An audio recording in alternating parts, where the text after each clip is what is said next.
this is Techie Teacher Friend. I'd like to show you some more capabilities of Canvas today. So in my last video, I created a sandbox course. I called it a practice course. I'm going to go ahead and click on that. And I'm going to show you some of the things you can do to modify the look of the course. If you notice on the left-hand side here, we have so many options. Sometimes I feel like these are unnecessary for what my students need to see. And I'm going to go all the way to the bottom where it says Settings.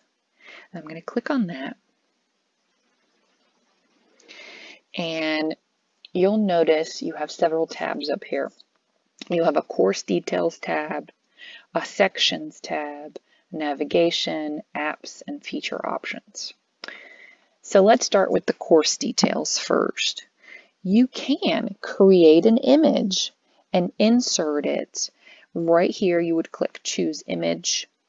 You would be able to upload it by dragging and dropping directly from your computer, and that would allow you to create an image that would stand out, hopefully let your students know that this is your particular class. For example, I teach economics, so my courses have a picture here that shows that it's their economics course. You can alter the name. So I call this my practice course, and for short, I just gave it a short name of practice. You can always change these at any time. You notice that this is a sandbox course. Sandbox just means somewhere where you can play and edit things and nobody's going to see what you're doing. If you click Update Course Details, it would save anything you've done here. But because I'd like to show you a few other things, I'm not going to do that quite yet. I'm going to go ahead and click Sections next. And this is where it might come in handy if you teach a subject that has multiple class periods that are going to be doing the same thing at the same time. For example, you could add your first, your second, and your third period class, and you combine those courses together, and anytime you post anything, all those three classes, first, second, and third, would see the same thing. You might find this helpful. It's not something you have to do. I know some teachers prefer to have everything separate, which is fine. That's not a problem. This right here, tab Navigation, is showing you all of your menu options on this left-hand side. What you can do is you can change the order that they're in, and you can also remove them from the course navigation. So some things I find are just too distracting for students, and I don't want all this on their menu showing up and making it look too crowded. So if I know that my students aren't going to use something, so for example, we don't use this resource, I'm going to click the three little dots just to the right of it, and I'm going to click Disable. So this next section is somewhere that you can connect your courses. So for example, if you're an art teacher and all your Art 1 students are working on the same assignments at the same time, you can do something called cross posting, and you can connect all of your classes, and that way you don't have to post in every single class period. You might find this helpful. Here's one of my favorite features. It's the navigation, and this allows you to alter the look of this menu on the left-hand side of your screen. Some of these are just not necessary for the way I teach, and I like to remove them from the menu, especially for the student view. It makes it a lot easier for them to navigate the course. The younger the students, the less they need to see in this section. Honestly, even older students might find it helpful to have an easier view.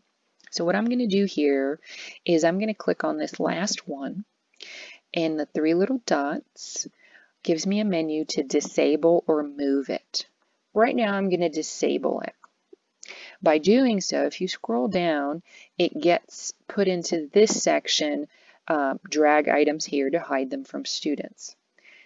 I click the disable function. You can also move it and drag it like this. Either way will work. It kind of is up to you how you would like to do it. I'll show you one more time. If I click disable, it pushes it to the bottom here. A lot of these I don't use for students. I don't think they need it. I do let them have just the very basics of all the possible options that they would need. And I'm going to go ahead and pull these down off of their menu. And I'm going to leave what is here, but I am also going to alter it. I want my modules to be at the very top. I also want them to be able to get through their grades and see how they're doing in my course. The other options you can leave. Again, this is how you would disable it, and then it would disappear from the menu. I'm going to scroll down and I'm going to click Save. And now I'm going to show you what it would look like for a student. You can, from this screen right here, click Student View here on the right. And notice how the screen has an outline in this pinkish purplish color. And this is your student view. You're currently logged in as a student view. You notice that they only have a few options here that they need to worry about. It makes their course experience a little bit easier and not as confusing to navigate.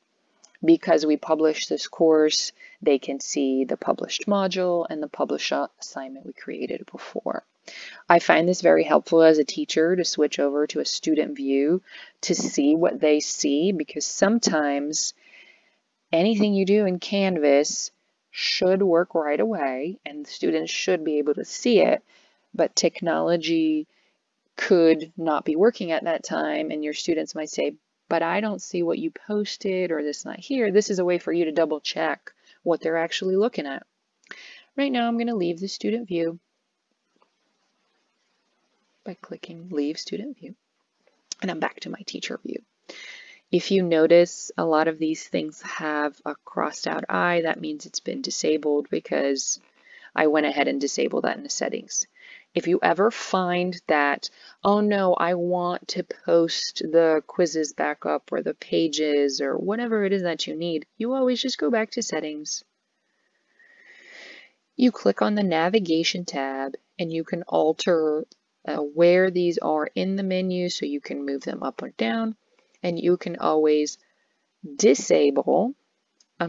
enable what you disabled by clicking enable, and it'll come right back to this menu. You always want to make sure you're saving. Now that you have saved, you want to go back to your home page. You can see that your assignment is still here within your module. You can double check your student view from here by clicking student view right here in the right hand side menu. Still looks the same like we just viewed. Right here at the bottom, we're going to leave student view again. And now, if you click on the dashboard option, you can see that the image I entered now becomes the tile for my course. Again, this is helpful for students to quickly navigate through Canvas and find your course. Whether you are an elementary school teacher and have multiple courses that the student navigates to, or a high school teacher that only teaches one course, it's helpful in any of those aspects. I hope you've enjoyed this video. I'm your techie teacher friend, and I'll see you next time.